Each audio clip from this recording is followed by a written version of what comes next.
Father സാമുവലാണ് Kozhikode നിന്നും ആദ്യ പ്രേക്ഷകനായി എത്തുന്നത്.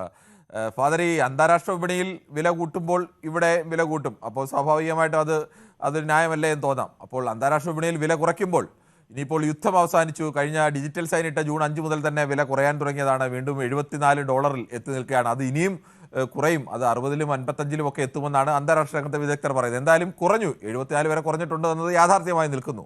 അപ്പോൾ നമ്മുടെ ഈ കൂട്ടിയ ഇന്ധനവില, LPG-യുടെ അടക്കമുള്ള വില, അത് ഇനി കുറയ്ക്കാൻ സാധ്യതയുണ്ടോ? Good evening. Good evening. യുദ്ധം അവസാനിച്ചതിൽ വളരെ സന്തോഷം, ദൈവത്തെ സ്തുതിക്കുന്നു.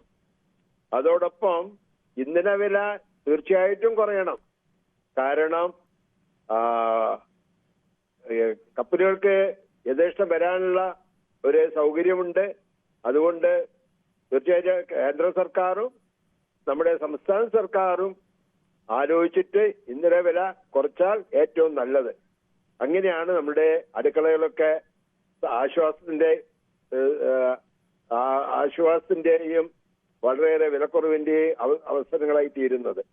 അങ്ങനെ ഒരു അനുഭവത്തിലേക്ക് വരാൻ തക്കവണ്ണം സാധ്യമായി തീരട്ടെ എന്നാണ് എന്റെ പ്രാർത്ഥന, ആശംസ.